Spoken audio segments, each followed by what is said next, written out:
Assalomu alaykum hurmatli bizni doim kuzatib boruvchi tinglovchilarimiz. Sizlarni yana bir ko'rib turganimdan xursandman. Navbatdagi darsimizni boshlaymiz. Ushbu darsimizda yana bir qiziqarli yo'nalishimiz, ya'ni Piconi biz demak Wi-Fi tarmog'iga qanday bog'lab, IP manzilini va unga ishlaydigan soketlarni qanday yasash haqida o'tgan darslarimizni o'rgangan edik. Ushbu darsimizda esa unga xizmat qilish uchun qanday ilovalar, saytlardan, veb saytlardan foydalanish haqida va ularni qanday ishlatish haqida, demak uni saytini qanday yasashimiz haqida ushbu darsimizda o'rganamiz. Demak, darsimizni boshladik. Xo'p. Demak, darsimizda e'tibor bering. Alohida demak Pico W uchun veb sahifa yasaymiz. Veb sahifani yasash uchun demak biz demak masofadan turib boshqarish yoki bitta qaysidir demak kompyuter yoki telefonimizdagi sahifadan, ya'ni brauzerdan foydalanib bunda Picodagi qurilmalarni boshqarish yoki undagi ma'lumotlarni olish uchun, demak sensorlar ma'lumotlarni olish uchun bizga demak alohida veb brauzer, ya'ni veb sahifasi kerak bo'ladi. Demak veb sahifani demak qanday yaratamiz? Veb sahifani veb dasturlash o'zi alohida yo'nalish. Veb dasturlashdan foydalanib, ya'ni bunda maxsus dasturlar ham bor yoki bizda eng ommalashgan Notepad dasturi ham bor. Demak bloknot dasturidan ham yozish mumkin va keyingi demak yana professional ishlash uchun VS Code kabi demak dasturlardan foydalanish yoki bizda u dastur bo'lmasa Mew editorni o'zidan ham foydalanish mumkin. Demak ushbu Mew editordan ham biz o'zimizning veb sahifamizni ushbu darsimizda yaratib, demak yasab ko'ramiz va uni ishga tushirib, keyingi darslarimiz albatta uni integratsiya qilib Piconi o'zidan demak ishlatib sinab ko'ramiz. Demak, darsimizni boshladik. Demak, veb sahifamizni yaratishimiz uchun bizga yangi fayl ochamiz va unga demak veb sahifa uchun alohida demak dastur yozishni boshlaymiz. Qanday dastur yozamiz? Veb sahifada veb sayt yaratishda bloknotdagi dasturlarda juda ko'p foydalaniladi.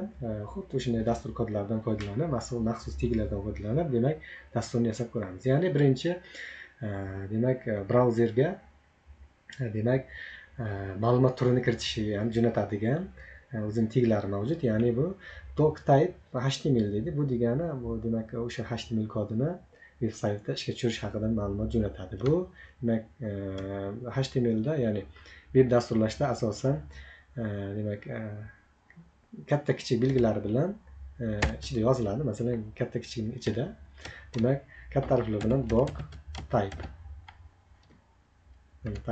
Bu demak dokument turi html. Mana html deymiz va uni yopamiz. Bu joyda demak undov belgisi ham bo'ladi. Demak qaysi ma'lumot turiga ketish kerak ma'lumot ana endi ketdi. Xo'p. Demak bu dokument, ya'ni html turidagi demak dokumentni, demak ma'lumotni, ya'ni hujjatni jo'natish haqida ma'lumot anglatadi. Demak keyingisi demak uning asosiy qismi. Asosiy qismi demak bu html deb yoziladi. html demak e'tibor bergan bo'lsangiz har bir demak bu kodlar, taglar bu veb saytda, veb sahifada yaratishda demak katta kichik belgilar orasida qo'shib yoziladi. Va masalan html umumiy qismi yoziladigan boshlanish qismi bo'lsa, oxirgi qismi ham yoziladi. Oxirgi qismda har doim oxirgi qismda drop chiziqcha bilan html yoziladi. Mana html. Bu demak tugaganini bildiradi. HTML o'zi esa boshlanganini bildiradi. Demak asosiy qism boshlandi, asosiy qism tugadi degan ma'noni anglatadi. Keyingi qismi esa bu tana qismi, ya'ni asosiy bajaradigan funksiyalarni bajaradigan tana qismini bajaradigan demak taglari, bu body tagi bo'ladi. Demak body mana tagi bo'ladi. Uni demak ishga tushirishi va demak yakunlashi esa drop body bo'ladi. Body. Demak buni ichiga demak tana qismini biz asosiy kiritadigan ma'lumotlarimizni kiritib olishimiz mumkin. Ya'ni qanday ma'lumot kiritamiz? Bizga demak sahifamiz, saytimizda veb sahifamizda bizga tugmachalar kerak. tugmachalarimiz qanday vazifani bajaradi? Masalan, tugmacha nima qilish kerak? Bosganda qanday tugmacha bo'lishi kerak? Nomi nima bo'lishi kerak? Bosganda nima degan ma'lumot jo'natish kerak va hokazo. Demak, o'shani kiritadigan biz demak sahifamizda tugmacha hosil qilib, demak nima degan vazifani bajarish haqida demak kiritishimiz kerak. Buning uchun demak form degan demak demak katta kichik belgisidan form deb demak action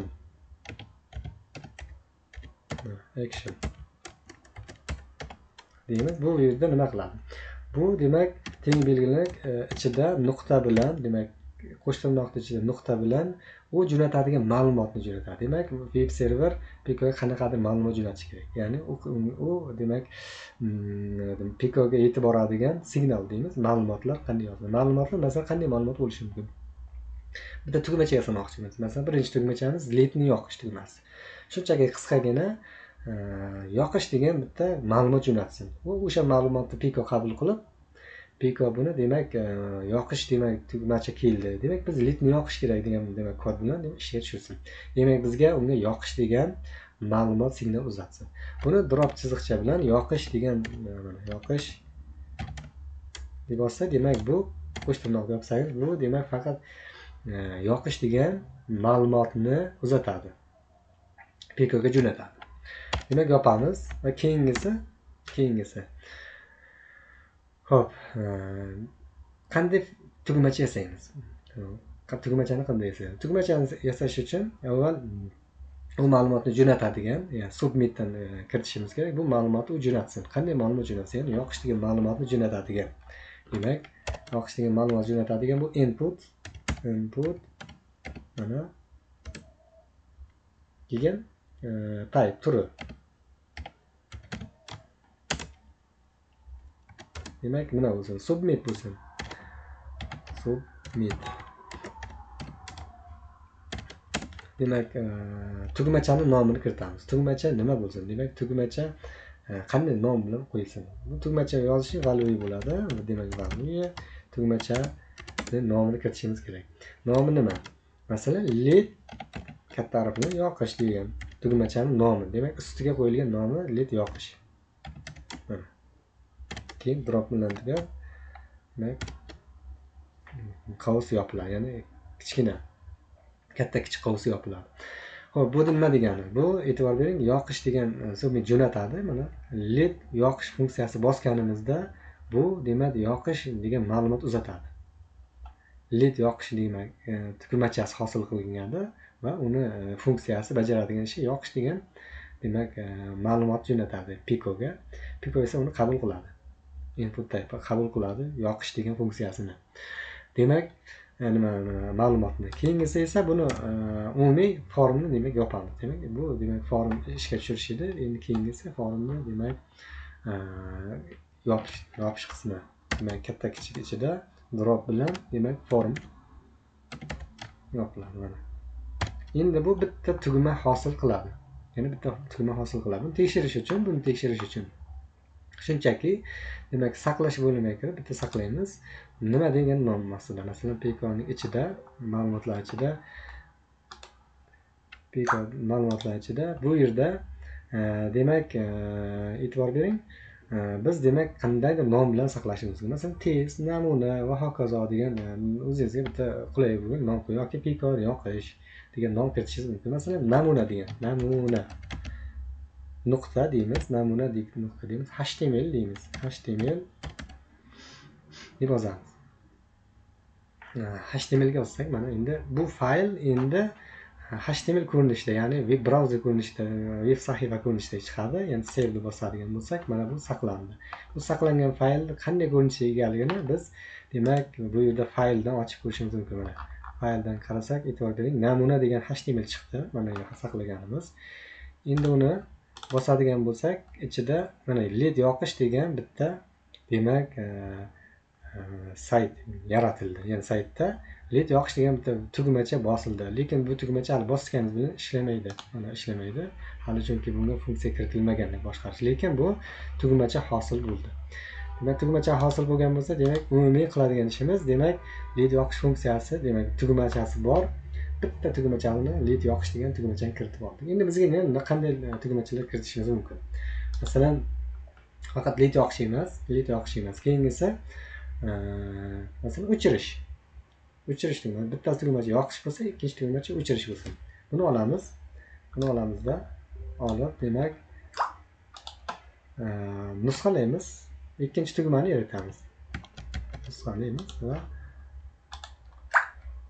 keyingisi Ctrl V mana. Bu yerda ikkinchi tugmani hosil qilamiz. Ikkinchi tugmani hosil qilish ham xuddi shunday bo'ladi, faqat bu joyda ma'lumot uzatadigani boshqa nom bilan yozilishi kerak va tugmachaning nomini o'zgartirishimiz kerak. Masalan, yoqish emas, endi bu o'chirish yoki uzish ma'nosida kelishi mumkin. Uzish. Mana, masalan, uzish.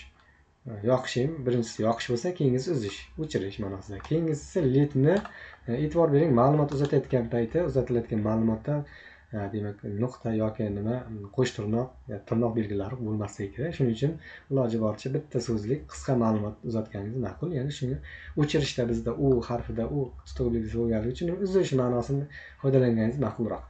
Demak, ledni o'chirishda nom qo'yishda esa farqi yo'q uni. Demak, led yoqishda demak o'chirishni shunchaki demak nimada yozib qo'yish mumkin, demak qo'sh tirnoqni o'zida tirnoq o'zida yozib qo'yish mumkin. Bunda ledni faqat namunadagi ustidagi yozuvni ko'rsatadi xolos.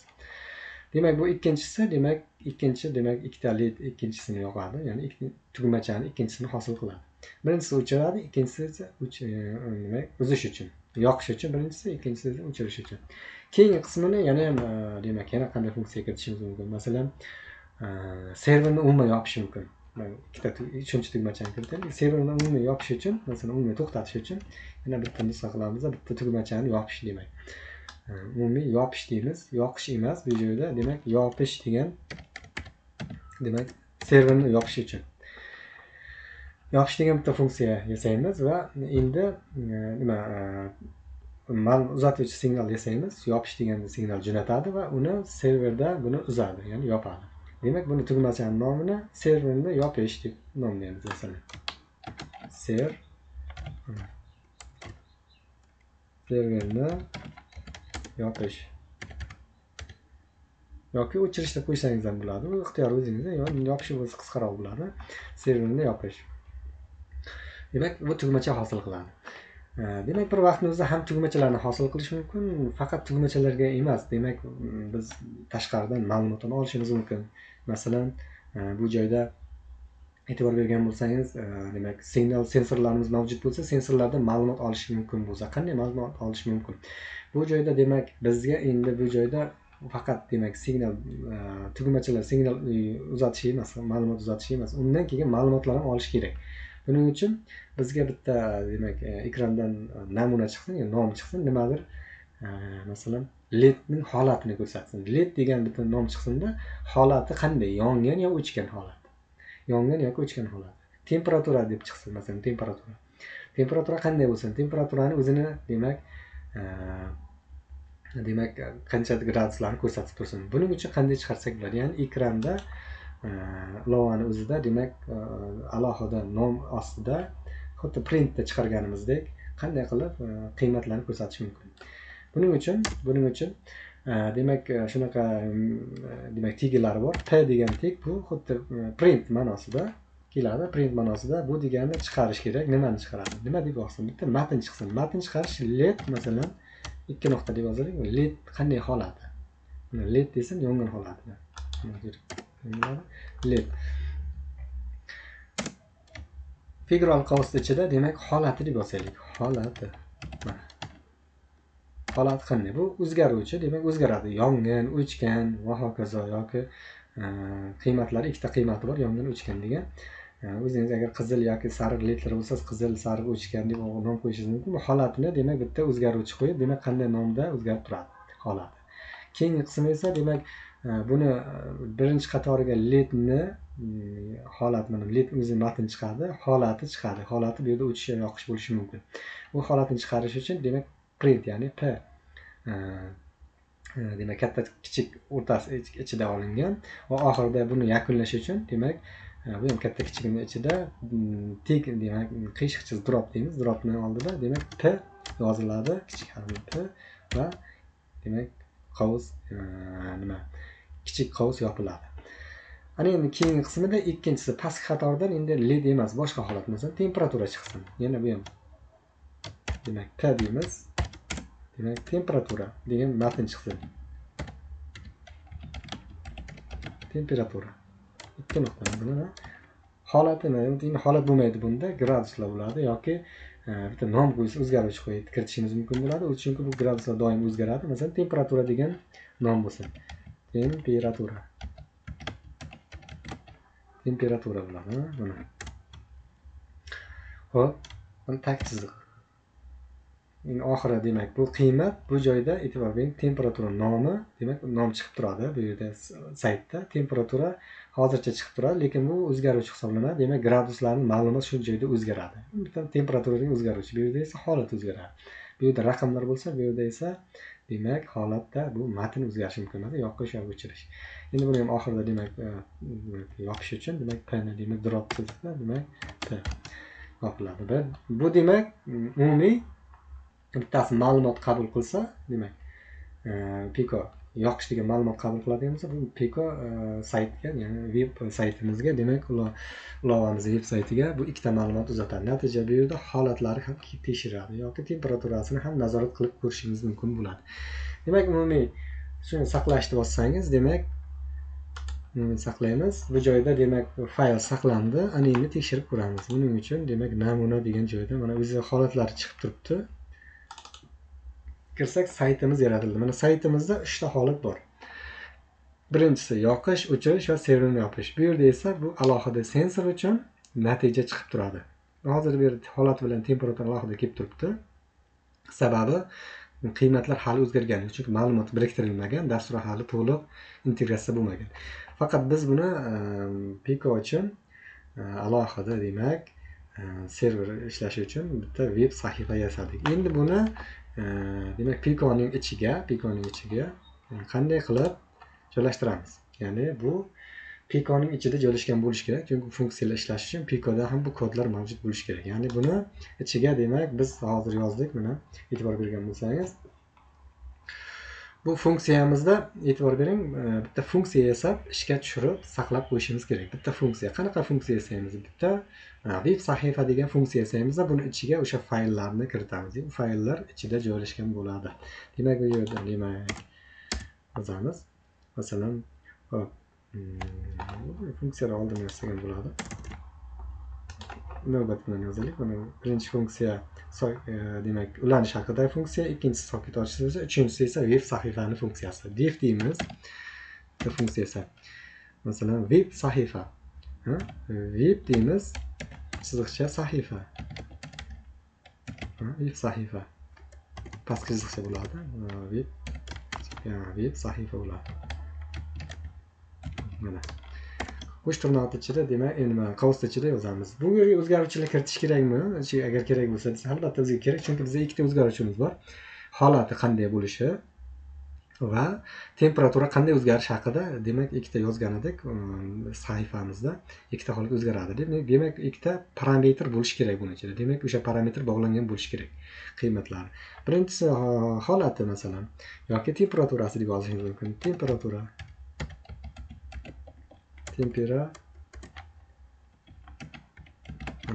faqat matnlar to'g'ri yozilishiga e'tibor bering. Keyingisi esa holati masalan.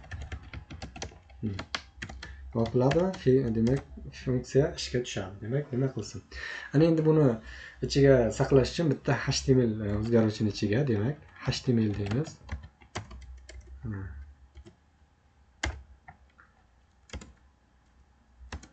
Hop, HTML. Demak, buni ichiga saqlaymiz. Buni matn ko'rinishida saqlaymiz. Ya'ni f-string deymiz. Saqlashni chiroyli olishim, demak 3 ta qavs ichida, mana 3 ta qo'sh tirnoq ichidan, demak bu yerdagi saytimizda yaratilgan, mana bu ichidan demak saqlab qo'yamiz ichidan. Mana demak olamiz, nusxa olamiz, kopiya qilib va bu joyda nusxa olib, masalan qayerdan? Mana shu joydan chiroyli qilib taxlaylik, mana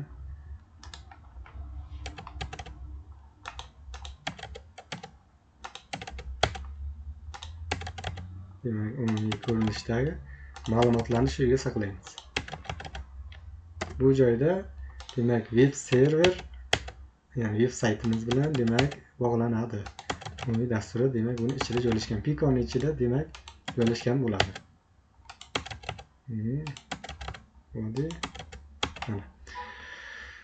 Xo'p, buni umumiy demak oxirida demak qo'sh tirnoq bilan yopib qo'yiladi, keyin mana yopildi. Demak bu asosiy kiradigan demak ma'lumotlarimiz bu Pico'ning ichida integratsiya bo'ldi. Ya'ni e'tibor bergan bo'lsangiz, hozirgi mana yozgan kodimiz dasturimiz ana endi bu Pico'ning ichida joylashadi. Va bu yerda holati bilan temperatura o'zgaruvchi demak parametr hisoblanadi. Bu yerda parametr o'zgarib, bu yerda natijasi ko'rinadi. Bu hozirgi umumiy demak Pico'ning ichida qanday bog'lanish haqida, ya'ni Pico bilan qanday integratsiya bo'lishi haqida endi keyingi darslarda o'rganamiz. Hozirgida endi bu qayerda qanday ishlash haqida ushbu darsimizda o'rgangan edik. Agar shu darsgacha demak nimaga savollaringiz yoki tushunmagan joylaringiz bo'lsa, albatta demak bizning kommentariylarga yozishni unutmang. Keyingi darslarimizda buni endi qanday qilib veb serveriga xizmat qilish haqida keyingi darsimizda ishlatib, demak qurilmalarni qanday qilib boshqarish haqida keyingi darslarda o'rganamiz. Demak, sizga darsimiz manzur kelgan bo'lsa, kommentariyalarda demak taklif va izohlaringizni qoldirishingizni unutmang. Keyingi darslarimizda sizlar bilan ko'rishguncha xayr, sog' bo'ling.